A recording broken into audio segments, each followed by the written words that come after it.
जय श्री राम दोस्तों, आइए जानते हैं कि वे कौन से घर होते हैं जिनमें अपनी बेटी का विवाह नहीं करना चाहिए, नहीं तो हमें पछताना पड़ता है।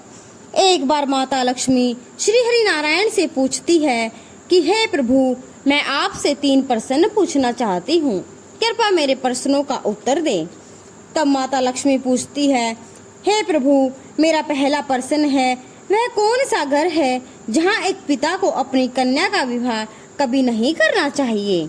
मेरा दूसरा प्रश्न है, एक बेटी के लिए अपना घर कौन सा होता है, पिता का या पति का। और मेरा तीसरा प्रश्न है, कौन से घर में बेटी का विवाह कर देने से उसका जीवन हमेशा के लिए यातनाओं से भरा रहता है और पुत्री सहित पिता को भी कष्ट भोगने पड़ते हैं। मित्रों, तो भगवान हरि मुस्कुराते हुए बोले, हे देवी, आपने अत्यंत महत्वपूर्ण प्रश्न किए हैं, क्योंकि एक पुत्री ही पिता के लिए संसार का सबसे मूल्यवान गहना होता है, जो अपने हृदय पर पहाड़ जैसा पत्थर रखकर प्राय पुरुष को कन्या का दान करता है। इस संसार में सबसे भाग्यवाली पुरुष घर में देवी आदि शक्ति का अंश कन्या का जन्म होता है और कन्यादान सर्वश्रेष्ठ दान होता है। हे देवी लक्ष्मी, मैं आपके तीनों प्रश्नों के उत्तर इस एक पवित्र कथा के माध्यम से देना चाहता हूँ। आप इस कथा को ध्यान से सुनो, और जो भी मनुष्य इस कथा का श्रवण करेगा उसके सारे पाप नष्ट हो जाते हैं और उस मनुष्य को मृत्यु के बाद अक्षय लोक की प्राप्ति होती है। फिर माता लक्ष्मी कहती है कि हे प्रभु, मैं इस पवित्र कथा को पूरा ध्यान से सुनूंगी, आप सुनाइए, आप मुझे यह कथा जरूर सुनाएं। तब श्री हरि कहते हैं, हे देवी, एक समय की बात है, मध्य देश में एक गरीब किसान अपनी पत्नी और बेटी के साथ रहता था। उसके घर में जब बेटी का जन्म हुआ तो वह बहुत खुश हो गई। वह किसान अपनी पत्नी से और बेटी से बहुत ज्यादा प्रेम करता था। वे तीनों भगवान श्री नारायण के बड़े भक्त थे। रोजाना तुलसी को जल देना, पूजा पाठ करना, यह उनका नित्य काम था। किसान की बेटी अपने माँ बाप के साथ साथ वह भी नारायण भक्ति में लीन थी। किसान की पत्नी और बेटी बहुत ही गुणवान, रूपवान और संस्कारी थी।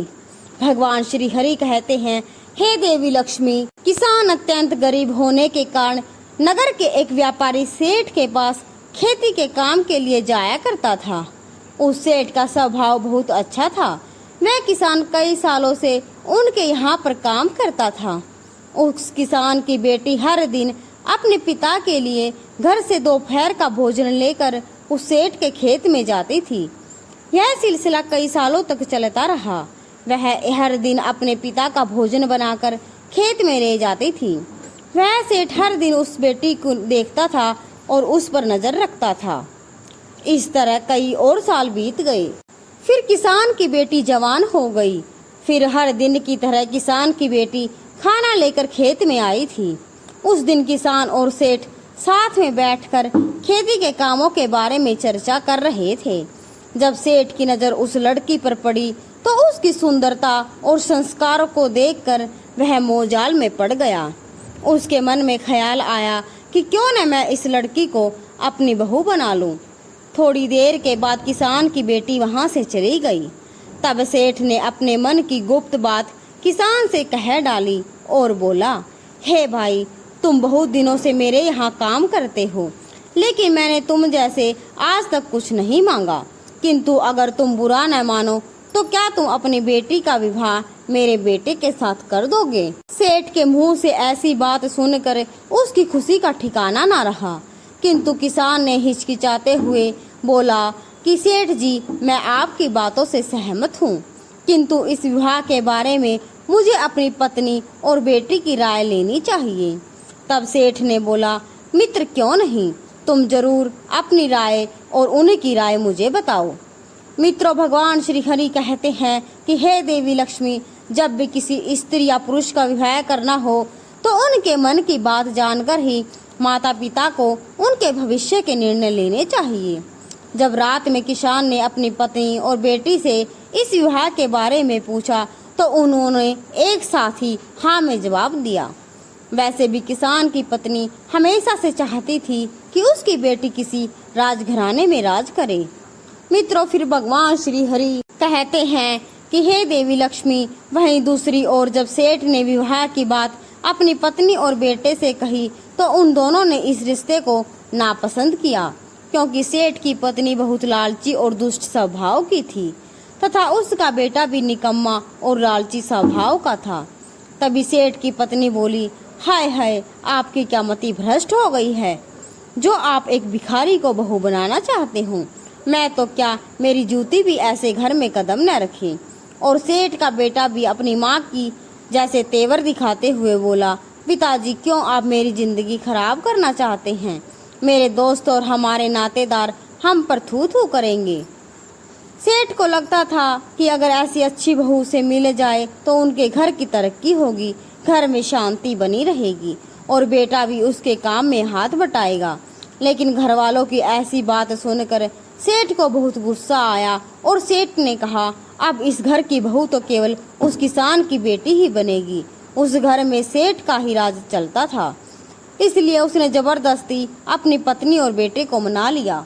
फिर अगले दिन जब खेत में किसान और सेठ की मुलाकात हुई तो किसान ने बोला, सेठ जी, मुझे माफ कीजिए, हमें यह रिश्ता तो बहुत पसंद है, किंतु मेरी आपके बेटे के साथ विवाह करने की हैसियत नहीं है।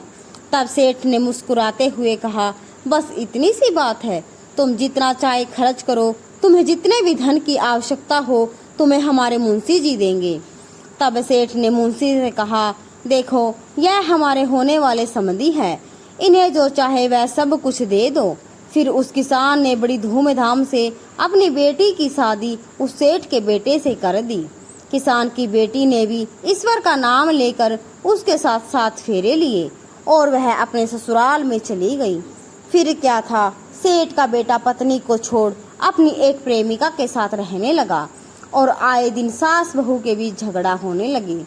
हर दिन सेठ जी अपनी बहू और पत्नी को समझाते हुए सुलह कर देते थे। फिर एक दिन सेठ जी को दिल का दौरा पड़ा और इस कारण से उसकी मृत्यु हो गई।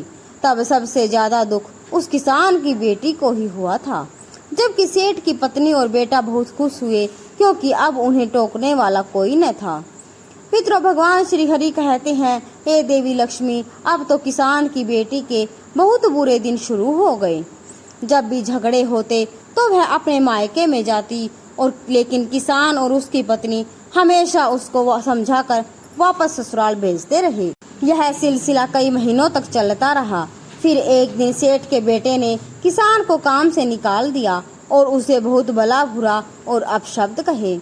जब किसान की बेटी उनसे डरने की वजह उनसे प्रेम पूर्वक रहने लगी, तब सेठ की पत्नी के मन में एक बुरा ख्याल आया। उन दिनों किसान की बेटी पेट से थी, तो उसने चिकनी चुपड़ी बातों से किसान की बेटी के मन को जीत लिया, मानो जैसे कोई सांप ही चिड़िया के अंडों की रक्षा कर रहा है। फिर एक दिन उस सेठ की पत्नी ने बहू के खाने में जहर मिलाकर उसे दे दिया। किसान की बेटी भी अनजाने में उसे खाकर सो गई और उसकी रात्रि में ही मृत्यु हो गई।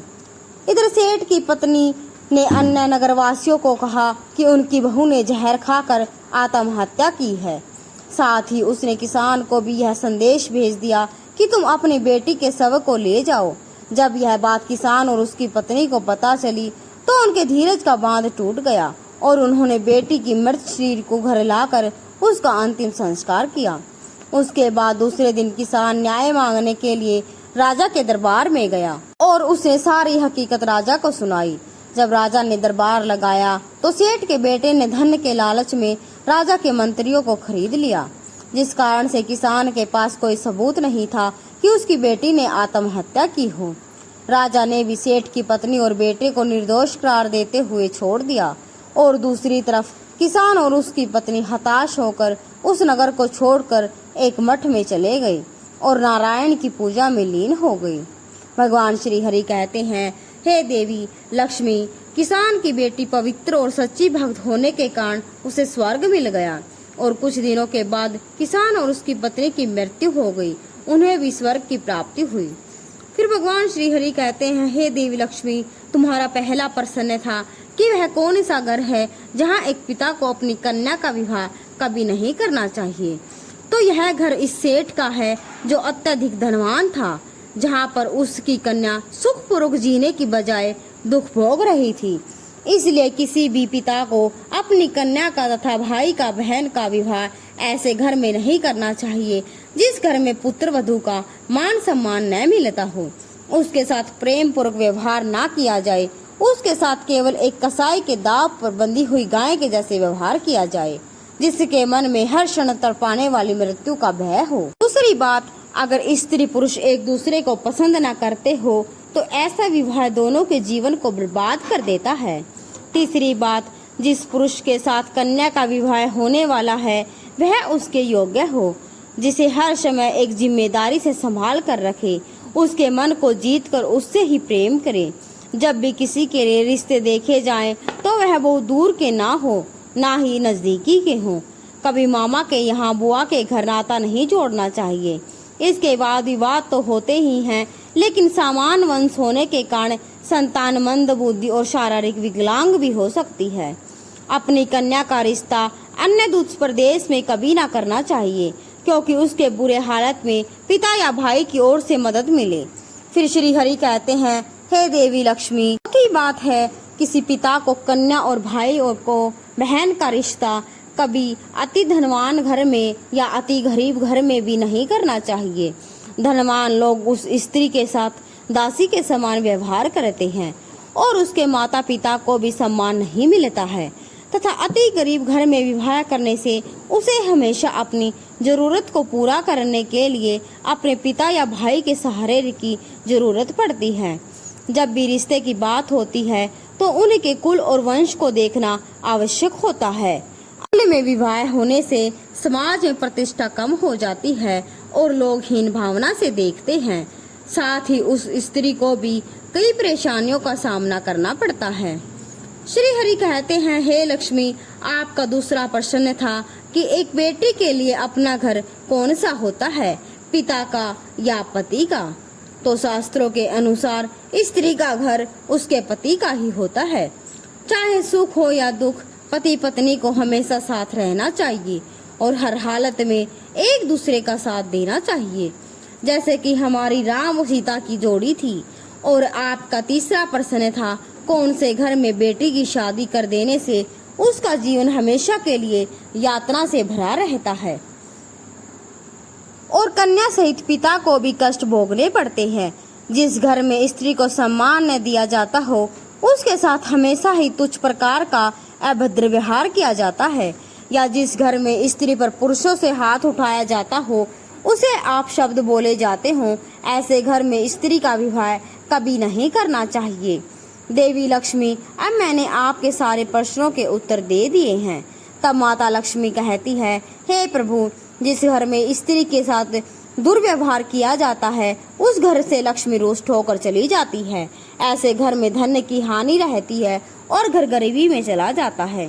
साथ ही जो पुरुष स्त्री पर हाथ उठाता है उसे भी ब्रह्म हत्या का पाप लगता है।